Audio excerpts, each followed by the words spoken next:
रसरशीत रसाने भरलेला हा गुलाबजामचं नुसतं नाव जरी घेतलं तरी तोंडाला पाणी आल्याशिवाय अजिबात राहत नाही। घरामध्ये एखादा छोटा मोठा कार्यक्रम असेल, मुलांचा वाढदिवस असेल किंवा अगदी लग्नाची पंगत असेल तरी ताटामध्ये गुलाबजामचा तुकडा असलाच पाहिजे। खवा असेल, मावा असेल, कोणतीही दुधाची पावडर असेल किंवा रवा असेल, असं काहीही न वापरता आज आपण खूप साध्या सोप्या पद्धतीत फक्त पिठामध्ये दूध घालून मस्त रसरशीत आणि परफेक्ट गुलाबजाम कसे बनवायचे त्याची रेसिपी बघणार आहोत। अजिबात कोणतीही महागडी जिन्नस न वापरता अगदी साध्या सोप्या पद्धतीत तुम्ही जर पहिल्यांदा गुलाबजाम बनवत असाल किंवा तुम्ही बॅचलर असाल तर अगदी न चुकताही तुम्हाला गुलाबजामची रेसिपी बनवता येईल। रेसिपी नेहमीप्रमाणे भरपूर टिप्ससह तुमच्यासोबत मी शेअर केलेली आहे, म्हणून ती अगदी शेवटपर्यंत नक्की पहा। सगळ्यांना एक निवेदन आहे, तुम्हाला जर माझ्या रेसिपीज बघायला आवडत असतील तर कुकिंग तिकीट मराठी चॅनलला सबस्क्राइब करा आणि बाजूची बेल घंटा नक्की क्लिक करा। चला तर मग वेळ न घालवता रेसिपीला सुरुवात करूया। गुलाबजामचं नाव जरी घेतलं तरी डोळ्यासमोर पहिल्यांदा येतं ते म्हणजे फक्त गिट्स, आणि गिट्स म्हणजे गुलाबजाम। गेल्या 60 वर्षापासून गिट्स कंपनीची रेसिपी हीच आहे, फक्त याचं पॅकेजिंग बदललेलं आहे। म्हणजे काय म्हणता येईल, स्वाद वही पहचान नाही। म्हणजेच काय, रेसिपी तीच आहे, फक्त याचं कव्हर बदललं गेलेलं आहे। तर आज आपण गिट्स कंपनीच्या फक्त 3 स्टेपने अगदी साध्या सोप्या पद्धतीत हे गुलाबजाम तयार करणार आहोत। सोबत गिट्स कंपनीचा विशेष म्हणजे काय माहिती का, no preservative, no artificial colour किंवा नो ॲडिशन फ्लेवर्स वापरलेला आहे। आपल्या शरीराला कोणतीही हानी नाही। तर सगळ्यात पहिल्यांदा हे पॅकेट फोडून घेतलेलं आहे। आता पॅकेटमध्ये सांगितल्याप्रमाणे 200 ग्रामचं हे पॅकेट दिलेलं आहे। आता कपाने सुद्धा आपण मोजून घेणार आहोत। आता या कपाने जर अगदी वरचे वर भरून मोजाल तर साधारणतः हा सुरुवातीचा पहिला कप आणि हा झाला अर्धा ते पाऊण कप। पॅकेटने जर मोजाल तर साधारणतः 200 ग्राम आणि कपाने जर मोजाल तर साधारणतः 1.5 ते पावणे 2 कप वरचे वर भरलेला आहे, दाबून भरलेला नाही। आता एका भांड्यामध्ये हे गुलाबजामचं गिट्सचं प्रीमिक्स काढून घेतलेलं आहे।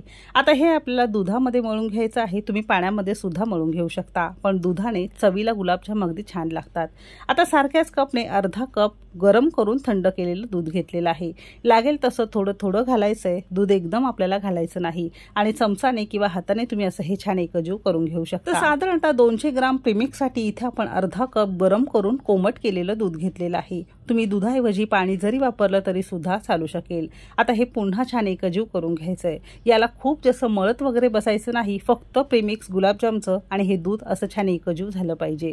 असा हलका हलका जोर देत आपण हे छान प्रीमिक्स आणि दूध छान एकजीव करून घेतलेलं आहे।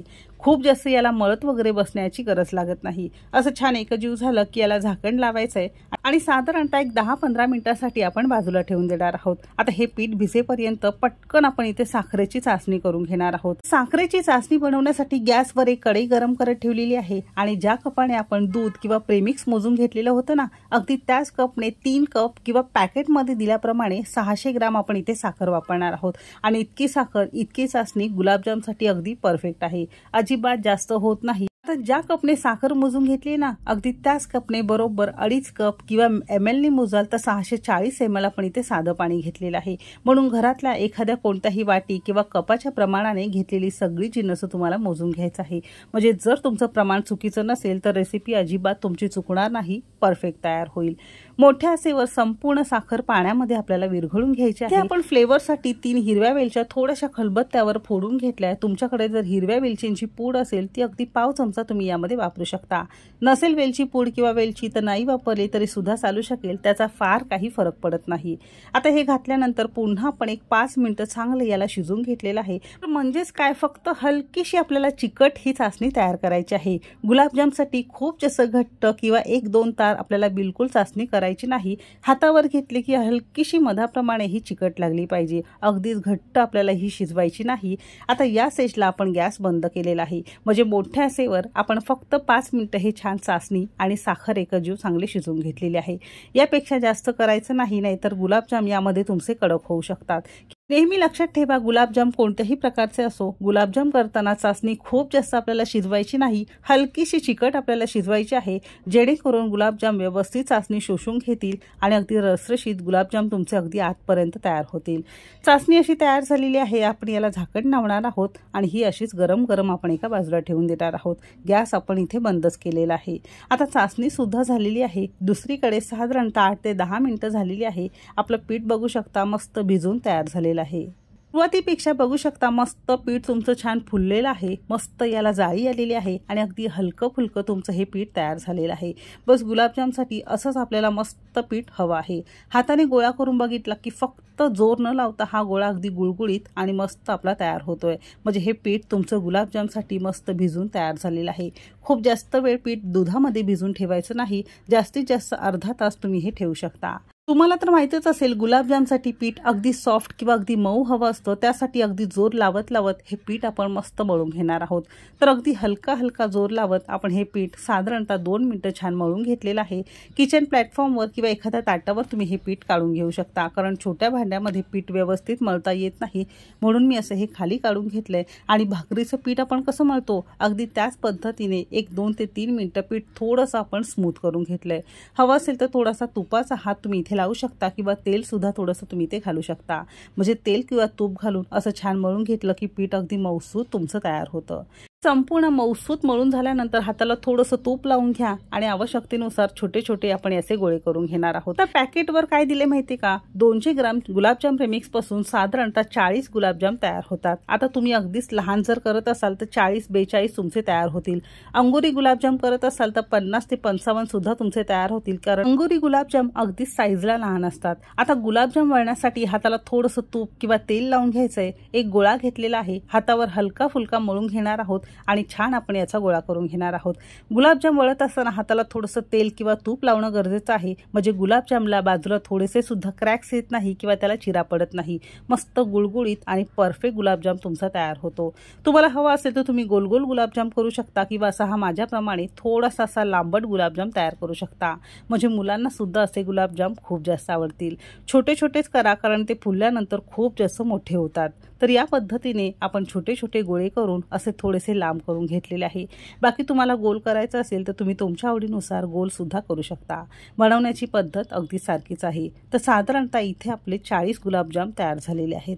आता हे गुलाबजाम आपल्याला मस्त तळून घ्यायचं आहे। गुलाबजाम तळण्यासाठी एका कढईमध्ये आपल्याला तेल गरम करून घ्यायचंय। तुम्ही साजूक तुपामध्ये तळून घेतलं तरी सुद्धा चालू शकेल। गुलाबजामसाठी महत्त्वाची अशी टीप, तेलाचा ताव खूप जास्त कडकडीत गरम नको, हलकं फुलकं आपल्याला तेल गरम करून घ्यायचंय। आणि एकदा जर तुमचं तेल छान हलकं फुलकं गरम झालं की गॅस आपल्याला मंद करायचा आहे। आणि हाताने चटका लागत असेल गुलाबजाम तेलात घालताना तसं हे झारीने तुम्ही घालू शकता। हाताने घालायचं असेल तर हाताने सुद्धा तुम्हाला घालायचंय, फक्त थोड्या थोड्या अंतरावर तुम्हाला हे घालायचं आहे, जेणेकरून हे एकमेकांना चिटकून बसू नये।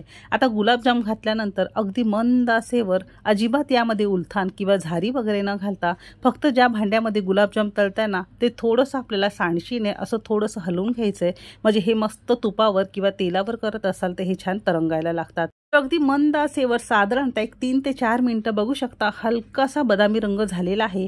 हे गुलाबजाम अगदी आतपर्यंत चांगले शिजलेले आहेत, कारण याचा रंग खूप जास्त बदललेला नाही।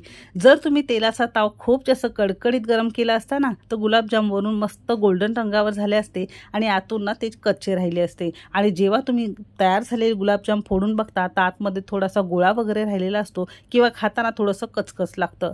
म्हणून या सगळ्या टिप्स वापरून हे गुलाबजाम तुम्हाला नक्की करायचं आहे। गुलाबजाम तयार झालेले आहेत बघू शकता। असं हे वर खाली करत साधारणतः 7 ते 8 मिनिटं हलक्याशा बदामी रंगावर आपण छान हे करून घेतलंय। तुम्हाला हेच गुलाबजाम जर काळा जाम करायचं असेल, म्हणजे ते खूप जास्त काळ्या रंगाचे, तर आणखी थोडा वेळ तुम्हाला हे तळून घ्यायचं आहे। गरम गरम गुलाबजाम गरम गरम चासणीमध्ये आपल्याला घालायचं आहे। आता चासणी बनवून थोडासा वेळ झाला जर असेल तर मोठ्या आचेवर चासणी पुन्हा आपल्याला छान गरम करून घ्यायची आहे। थोडीशी हलकीशी उकळी आलेली आहे। आता हे गरम गरम गुलाबजाम या गरम गरम चासणीमध्ये घालायचं आहे, म्हणजे पटकन फुलायला मदत होतात आणि 100% परफेक्ट गुलाबजाम तुमचे तयार होतील। याच पद्धतीने उरलेले सगळे गुलाबजाम आपल्याला तळून यामध्ये असे घालायचे आणि उलथानाने किंवा पळीने असं थोडंसं वर खाली करून घ्यायचंय, म्हणजे एकसारखे सगळे गुलाबजाम छान तयार होतील। अशी छान उकळी आली की गॅस बंद केलाय, पुन्हा झाकण लावायचंय। एका बाजूला गरम गरम गुलाबजाम होत आहेत आणि दुसऱ्या बाजूला आपली ही गरम चासणीमध्ये आपल्याला गुलाबजाम सोडायचे आहेत।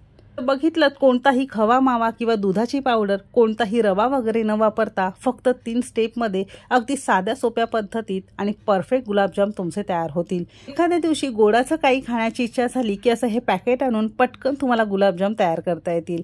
बघितलेत, याच पद्धतीत गरम गरम गुलाबजाम गरम गरम चासणीमध्ये आपण सगळे घातलेले आहेत आणि तर सुरुवातीला जरी तुम्हाला हे गुलाबजाम छोटे छोटे दिसत असतील, एक 2 ते 3 तासाने मस्त हे छान टम्म फुललेले तुम्हाला दिसत असेल आणि इतकी चाचणी इतक्या गुलाबजामसाठी अगदी परफेक्ट आहे। आता याला झाकण लावायचं आहे आणि 3-3.5 तास आपण ठेवून देणार आहोत। तुम्हाला सकाळी जर गुलाबजाम हवे असतील तर तुम्ही रात्री सुद्धा असे गुलाबजाम करून ठेवू शकता, म्हणजे सकाळपर्यंत मस्त रसरशीत गुलाबजाम खाण्यासाठी तुम्हाला तयार मिळतील, किंवा संध्याकाळी हवे असेल तर सकाळी सुद्धा करू शकता। आपण इथे साधारणतः 2 ते 2.5 तास झाकून ठेवलेलं होतं, मस्त झालेलं आहे। बघू शकता दुपारच्या जेवणासाठी आपले गुलाबजाम खाण्यासाठी तयार झालेले आहेत। बऱ्याच जणांना गरमागरम गुलाबजाम आवडतात, कारण त्याची सुद्धा चव एक वेगळी असते आणि मस्त लागते। काही जणांना फ्रीजमध्ये ठेवून थंड खाण्याची सवय असते। आता तुम्हाला जसं आवडेल तसं नक्की करून पहा।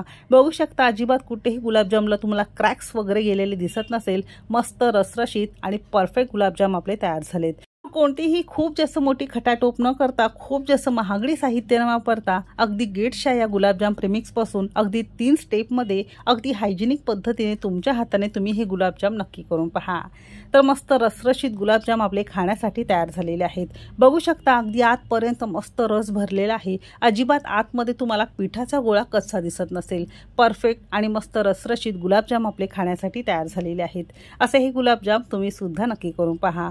आता हे पहिल्या पद्धतीचे आपले साधे गुलाबजाम रशातले तयार झालेले आहेत। तुम्हाला हे गुलाबजाम साखर लावून किंवा सुके गुलाबजाम खायला आवडत असतील तर ते सुद्धा गुलाबजाम मी तुम्हाला दाखवणार आहे। सुके साखरेचे गुलाबजाम बनवण्यासाठी याच गुलाबजाम पैकी आपण एक 5-6 गुलाबजाम एका ताटावर काढून घेतलेत आणि हे गरम असतानाच आपल्याला यावर छान साखर भुरभुरायची आहे आणि पंख्याखाली एक 5-6 तास संपूर्ण आपल्याला थंड करून घ्यायचे, म्हणजे गुलाबजामला साखर व्यवस्थित चिटकून बसेल। एक पॅकेट जर आणलं तर 2 वेगवेगळ्या पद्धतीत तुम्हाला गुलाबजाम तयार करता येतील, तर नक्की करून पहा। तर आजची आपली ही रसरशीत रेसिपी तुम्हाला कशी वाटली कमेंट करायला अजिबात विसरू नका। रेसिपी आवडली असेल तर एक लाईक नक्की करा। चॅनेलवर नवीन असाल सबस्क्राईब करा। रेसिपी कोणत्या शहरातून बघताय ते सुद्धा नक्की सांगा। चला तर मग भेटू एक मस्त आणि जबरदस्त रेसिपी सोबत। तोपर्यंत मस्त खा आणि स्वस्त रहा।